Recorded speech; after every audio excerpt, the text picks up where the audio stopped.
They both drifted. Not overnight, but over time. Skip walk here, fast meal there. A week without trying, then a month, then a year. They tried, God knows they tried, diets, fads, running in the dark, hoping the pain would disappear with the pounds, but nothing stuck, because nothing felt real. And now, one of them stands alone in the mirror, heavier, slower, tired in a way that sleep doesn't fix. The scales hurt, but not as much as the shame, not as much as the silence, not as much as the feeling of being completely, utterly stuck. Till something breaks, not loudly, just a whisper, a thought. They'd understand. The friend. The one who was there through all of it. The one who was probably hurting too. Messages sent, no emails, no small talk, just one line, you still there? The reply comes simple, soft. Always. They meet. Not to fix it all, not to prove anything, just to walk, to breathe, to remember who they were before it all slipped away. With every step, the weight begins to shift, not just from the body, but from the heart. The first walk wasn't magical, it was slow, awkward, filled with silence that didn't need fixing. They didn't talk about goals, they just moved side by side, one step at a time. And the soreness came quickly, the doubts came faster.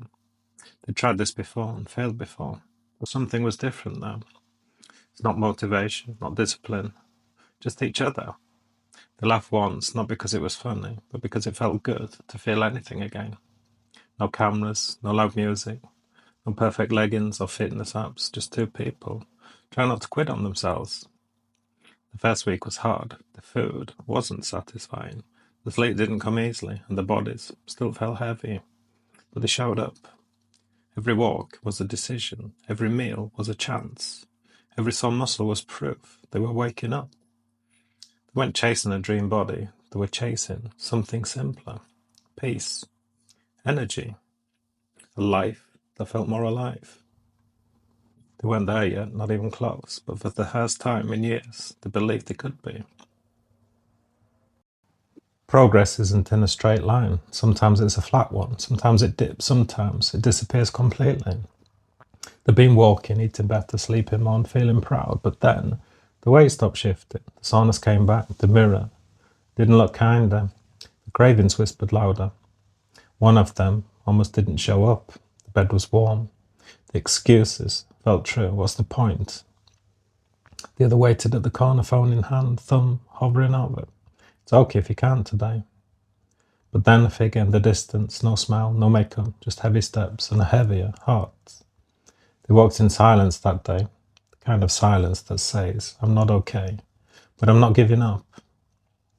There were no victories that week, no weight loss, no personal bests, just showing up, just breathing, just holding the line, because the wall always comes. But now, they weren't hitting it alone. They didn't become new people. They became themselves again. Not overnight, not with a plan, but with presence. The walks turned into routine, the meals into nourishment, the silence into space for truth. There were still hard days, still cravings, still moments when the mirror lied, but the voice inside was quieter now, kinder and wiser. They didn't talk about weight anymore, they talked about how they felt, about how they were sleeping better, breathing deeper and caring more. The one who almost quit now led the way. The one who stayed strong had moments of weakness, but never felt alone. They laughed more, not big staged laughs, but real ones, the kind that live in the chest and sneak up on you like the sunlight. No one celebrated them, no one clapped, no before and after post that went viral. But they celebrated each other. One morning a year from where they started, they stood at the top of a small hill.